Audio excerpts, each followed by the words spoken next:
अभी दुख का स्वभाव क्या है? जो इच्छा है वो इच्छा पूरा न होना, अपने इच्छा के विपरीत अनेक अनेक वातावरण आना, जैसे पीड़ आना, चिंता आना, तनाव उत्पीड़न होना, शोक होना, शारीरिक और मानसिक रूप से बेचैनी होना, तड़पना, एकदम जोर जोर से चिल्लाना, चीखना, रोना धोना, ये सारा का सारा दुख का स्वभाव है। जो इच्छा करते हैं, जो हमें पसंद नहीं है वो होता है तो वो दुख है। अभी हम खुद ही तो जैसा हम चाहते हैं वो नहीं होता और सारे जग सारे लोग अपने हिसाब से हो, ये तो संभव ही नहीं, इसलिए हमेशा दुखी। तो ये सबसे पहला दुख है। तो बुद्ध सारे दुख अपने अपने हिसाब से, जो जहां है जो जैसा है अपने हिसाब से दुख तो है, तो सारे दुख को सारांश में तथागत बुद्ध कहते हैं जाति भी दुखा, यहाँ जन्म होना दुख है। माँ के गर्भ में 8-10 महीना रहना वो अकल्पनीय दुख है, और जन्म के बाद ही सारे दुख का सिलसिला शुरू होता है। जाति भी दुखा, ये जन्म होना दुख है। फिर जरा भी दुखा, जन्म होके वृद्ध होना, ये नाश होना भी दुख है।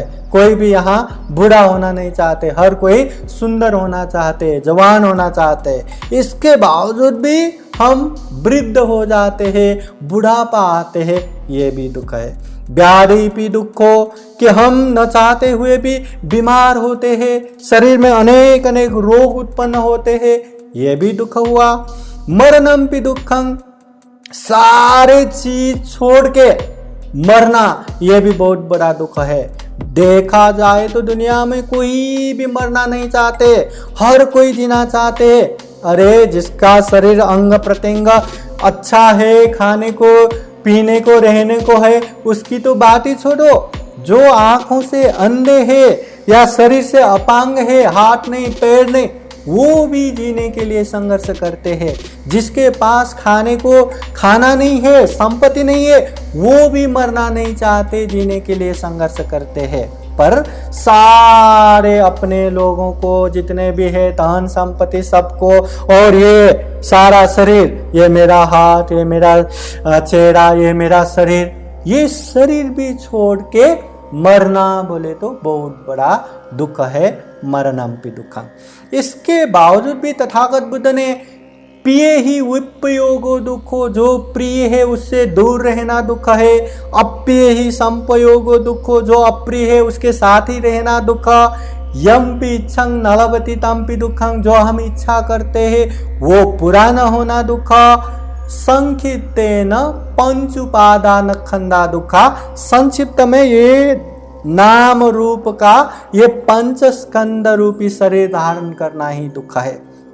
ये शरीर की वजह से ही हर तरह का दुख उत्पन्न होता है, ये मन की वजह से ही हर तरह का दुख उत्पन्न होता है।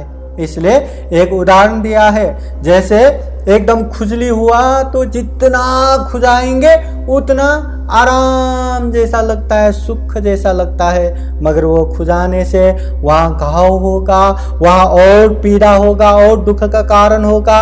वैसे ही खुजाने से जो दुख मुक्त सुख का अनुभव करता है, वैसे ही जीवन में सुख है, नहीं तो दुख ही दुख है। ये दुख सत्य है। अभी जीवन में दुख सत्य है, इसको कोई भी नकारा नहीं जा सकता, इसको कोई भी बदल नहीं सकता। बुद्ध ने दुख सत्य नहीं बोला, दुख आर्य सत्य के विषय में उपदेश दिया। मतलब दुख को जैसा है वैसा ही पहचानो, उसका प्रतिक्रिया मत करो, उसका रिएक्शन मत करो। ज्यादा दुखी होके, ज्यादा बेचैनी होके, ज्यादा शोक संताप करके मत बैठो। जैसा है वैसा ही देखते रहेंगे तो वो दुख भी जाएगा, वो दुख भी बदलेगा। यहाँ सुख आए या दुख आए, स्थिर रूप से परमानेंट होके आने वाला कुछ भी नहीं है। सुख आता है तो भी जाता है, दुख आता है तो भी जाता है। तो ये दुख जो आ रहा है ये भी जाएगा, ऐसा यथाभूत रूप से देखते देखते आर्य सत्य बनाना है। ये पहला सत्य।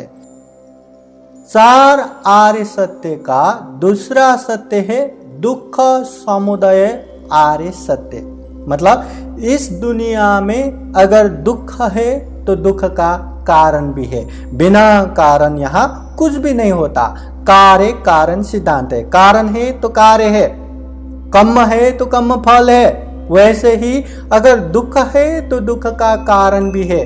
और दुख का कारण क्या है? हमारे मन में जो क्लेश है, जो राग आसक्तता है, जो अविद्या है, जो अज्ञानता है, जो तृष्णा है, वही दुख का कारण है। हर चीज में जो आसक्त होके बैठना, जो अटैचमेंट होना, वही दुख का कारण है। इसलिए ये जो तृष्णा का मूल माध्यम ही ये हमारी इंद्रियां हैं, और ये जो मूल स्रोत हमारा चित्त है। अभी तृष्णा का उत्पत्ति कैसे होता है?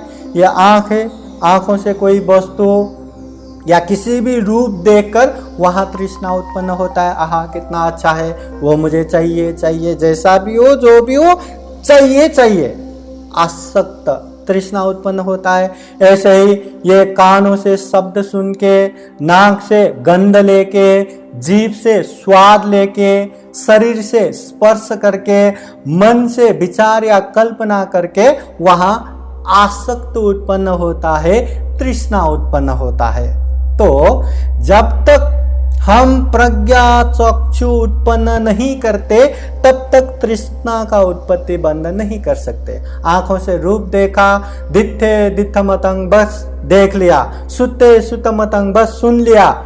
ऐसे ही बिना प्रतिक्रिया करे प्रज्ञा से जैसा है वैसा ही देख के तटस्थ होके बैठा तो वहां तृष्णा उत्पत्ति नहीं होता। तो उसके लिए हमें प्रज्ञा चक्षु उत्पन्न करना पड़ेगा, नहीं तो ये तृष्णा जीवन में ऐसे तृष्णा है, ऐसे तृष्णा है। जैसे एक उदाहरण दिया है कि बहुत बड़ा नदी है और बारिश की वजह से वहां बाढ़ आया है, तो ऐसे बाढ़ में हम बीचों बीच बहे जा रहे, न इधर का किनारा पकड़ सकता है, न उधर का किनारा पकड़ सकता है, न बीच में कोई आइलैंड या द्वीप ही है। वैसे ही हम तृष्णा में ऐसे बह जा रहे। आंखों से अच्छा लगा तो वही देखने को मन होता है, कानों से अच्छे ही सुनने को मन होता है, मुंह से अच्छे ही खाने को मन होता है। तृष्णा में ऐसे बह जा रहे कि इसका दूर दूर तक कोई मुक्ति दिखाई नहीं देता। इसलिए यहाँ दुख चक्र उत्पन्न होता है, भव चक्र उत्पन्न होता है। दुख का अनलिमिटेड असीमित यह चक्र शुरू होता है। तो ये तृष्णा भी तथागत बुद्ध ने 3 प्रकार का बताया है। एक है काम तन्हा, काम तृष्णा, दूसरा है भव तन्हा, भव तृष्णा, और तीसरा है विभव तन्हा, विभव तृष्णा। साधु साधु साधु। आज का धम्म वीडियो यहीं तक। इस विषय में आगे भी चर्चा जारी रखेंगे। देखते रहिएगा बुद्धास टीचिंग चैनल। अगर आप लोगों को हमारे वीडियो अच्छा लगा हो तो लाइक कीजिए, कमेंट कीजिए और अपने नियर एंड डियर को शेयर जरूर कीजिए। किसी भी तरह का सलाह सुझाव या जिज्ञासा के लिए हमें वीडियो के नीचे कमेंट या बुद्धास टीचिंग चैनल को संपर्क जरूर कीजिएगा। सभी का मंगल हो, सभी का कल्याण हो। बुद्धं नमामि। बुद्ध को नमन करता हूँ। धम्मं नमामि। धम्म को नमन करता हूँ। संघं नमामि। संघ को नमन करता हूँ।